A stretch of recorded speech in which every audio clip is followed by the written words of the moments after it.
There may be no two types mistaking for each other more than INFJs and INFPs. And while they may look similar from the outside, they're very different creatures on the inside. Add to that, INFJs and INFPs are two of the personality types most interested in personality psychology, so an incomplete understanding of how these two types are differentiated can cause a lot of personal frustration. INFJs and INFPs are commonly confused due to sharing many similar traits, interests, and struggles.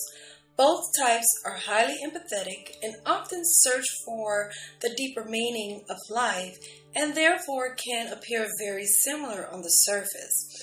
While they may share many similar goals, such as to understand the human condition, INFPs and INFJs go about this in completely different ways with separate sets of cognitive functions. It is through understanding these cognitive differences that this common mistyping can be resolved. To outline the differences between INFPs and INFJs, first we'll distinguish between their decision-making processes, FI versus FE, intuitive approaches, NI versus NE, and inferior grips during times of stress, TE versus SE. Lastly, we'll discuss their different empathetic processes of absorbing versus mirroring emotions. Different decision-making process, FI versus FE. Introverted feeling, FI, and extroverted feeling, FE, are both decision-making processes that evaluate information in order to come to a conclusion or judgment. FI is the INFP's dominant function, meaning their primary mode of living is making decisions based on their personal value system of closely held belief, ideals, and sense of identity. Through this function, INFPs have a rich inner emotional life. They develop high interpersonal intelligence and understanding of the inner workings of the mind as a result of their own introspection. The INFP's FI provides an internal standard or ideal to work towards. This image of an ideal drives them to seek self-improvement. INFJs make decisions primarily using the extroverted feeling, or FE, that has been formed by their dominant function of their introverted intuition, NI. This process involves making decisions based on the external values of the group or culture surrounding the INFJ, rather than internal values as with FI. Therefore, INFJs are usually very conscious of how their decisions affect others, asking questions such as, does this meet everyone's needs? When making decisions, both INFPs and INFJs are concerned with creating harmony, but in different ways. INFPs primarily value internal harmony, in that the decision made is in alignment with their personal values. INFJs, on the other hand, are more concerned with creating harmony within the external environment, such as within interpersonal relationships. While both types are capable of valuing both types of harmony, one will be more important than the other when it comes to making important decisions. Different intuitive approaches, NI versus NE. Both INFPs and INFJs are highly intuitive, valuing concepts and ideas over hard facts or concrete sensory data. However, the INFJ's intuition is introverted, or directed inward, and the INFPs is extroverted or focused on understanding the external world. The INFJ's dominant function is inverted intuition, meaning their primary mode of living involves internal analysis of what is beneath the surface. Through this function, INFJs take pieces of abstract information from various perspectives and use them to construct a big picture pattern. They can use this sophisticated framework to predict future outcomes. INFPs differ in their use of extroverted intuition as their auxiliary function. NE can be described as the ability to see many different possibilities in the immediate environment, making abstract connections, and seeking to understand the external world in a symbolic way. NI is intensive, whereas NE is extensive. While INFJs may devote a lot of time to developing one particular idea or theory, INFPs often enjoy jumping between ideas and exploring the connections between these different abstract perspectives. Furthermore, INFJs seek depth in their intuitive analysis, whereas INFPs seek the freedom to explore many ideas at the same time. Different in times of stress, TE versus SE. In all types, the inferior function often comes to surface during times of stress. This is known as the inferior grip. For INFPs, they may find themselves in the grip of underdeveloped extroverted thinking, where they become uncharacteristically pragmatic, short-tempered, critical, and hypersensitive to inconsistencies in their environment. When INFJs are in the grip of inferior extroverted sensing, they may become unusually impulsive, rash, indulgent in sensory activities, or obsessive over changing the physical environment in some way. They are likely to temporarily lose their long-term focus or vision and only be able to think about the present moment. While our inferior functions often come to light during times of stress, when we learn to trust them more, they often have an aspiration role.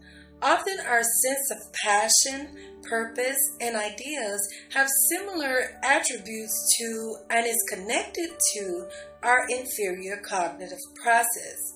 We can develop our inferior function to complement and balance our dominant function. For example, an INFP may desire to become more productive and achieve a certain goal through their TE that they find personal meaning in FI.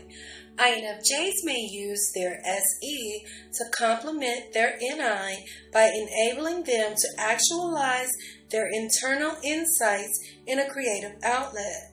Thus, if you are confused about your type, it may be helpful to think about how either one of these inferior functions may play a role in your life. How do INFJs and INFPs deal with emotions differently? Both types are sensitive, creative, and compassionate. They care deeply about humanity and seem to possess an almost magical ability to understand and empathize with others. However, one difference is the way they deal with their emotions, both their own feelings and the feelings of others. INFJs absorb emotions. If you're an INFJ, you might feel like you're a sponge who soak up the emotional energy of other people. Empathy has been described as your pain in my heart, and for the INFJ, this description couldn't be more true. Whether it's a friend, a foe, or even a stranger you encounter in a restaurant or while walking down the street, you have the uncanny ability to detect and empathize with the emotions of others. Sometimes you feel others' emotions so strongly that you experience them in your body as if they were your own. You may not even realize that you do this because you've been doing it automatically your whole life. INFJs use their dominant function, introverted intuition, to understand other people's perspectives. The dominant function of any personality type is that type's preferred way of thinking, gathering information, or interacting in the world. The INFJ's secondary function, or second most used way of thinking, is extroverted feeling, which puts other people's emotions on their radar all the time. Literally all the time. INFJs often report not being able to turn off this superpower even when they want to. They're always aware, sometimes hyper-aware, of how people around them feel. This is especially true when INFJs are physically close to someone, like in the same room. This isn't post-processing emotional experience, explains personality profiler Antonia Dodge, co-owner of Personality Hacker.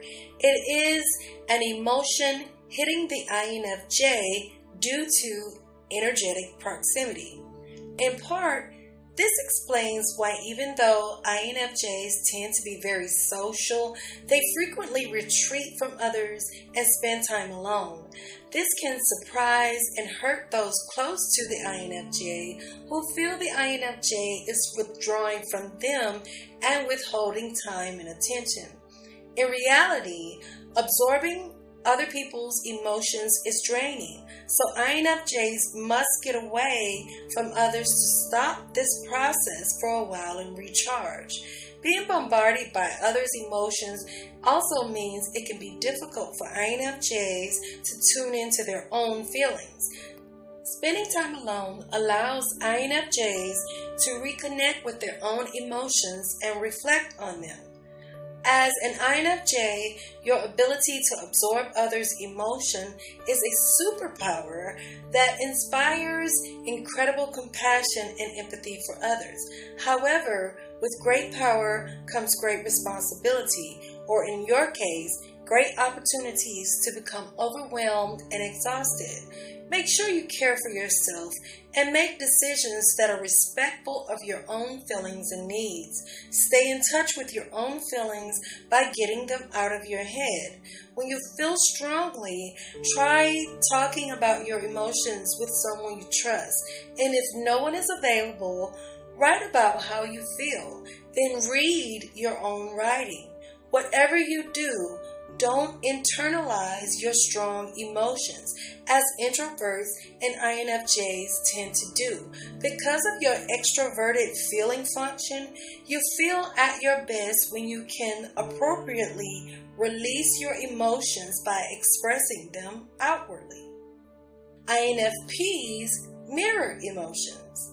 On the other hand, if you're an INFP, you're extremely in touch with your own feelings because of your dominant function, introverted feeling. You don't absorb others' emotions directly like INFJs, but instead you put yourself in other people's shoes and imagine how you'd feel in a similar situation. Mature INFPs do this with incredible accuracy because they've been mapping feelings within themselves their entire lives, explains Dodge. Because internally mirroring others' emotions is so easy for INFPs, they may be surprised to learn that other people can't come close to doing what they do. Furthermore, because of their introverted feeling function, INFPs are more private about their feelings and reactions, believing that their emotional experience is something very personal and sacred. They don't share their feelings with just anybody. Unlike INFJs, INFPs don't have to be with someone in real time to produce their emotions. In fact, INFPs often have a special relationship with art, music, movies, and literature because they can easily recreate within themselves the feelings of the characters or actors. They're incredibly moved by artistic works in a way that few other types experience. This often propels INFPs to be quite artistic and creative themselves. They use writing, music, or art to create their own feelings for the world to experience, and they do it with surprising depth and accuracy. Though the INFP doesn't absorb others' emotions like the INFJ, the INFP can easily see things from other people's perspectives and imagine what it's like to be the other person and then be able to understand how others feel.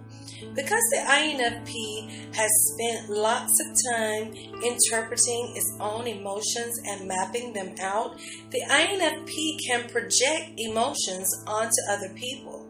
Unlike the INFJ, the INFP can turn on and off this ability to feel what others are feeling because the INFP is more in touch with its own feelings, whereas the INFJ isn't as in touch with its own feelings as it is with other people's feelings. Many times, the INFP will be frustrated when others act unempathetic or act without emotions or morals, even get frustrated with themselves when they feel so deeply when thinking about someone else's feelings in such a way that other personality types can't replicate. However, both personality types are very accurate at being able to understand other people's emotions, and because of this, they are some of the most empathetic and compassionate personality types. Though the INFJ and INFP may be upset that they feel others' feelings so deeply, friends and family will be thankful for it through having another person to confide with. Whether you're an INFP or an INFJ, remember that both personalities are beautiful and intelligent in their own ways. Each type has so much to offer the world. Understanding some of the differences between these two complex, rare personality types can help you determine your true type so you can learn how to make the most of your natural abilities.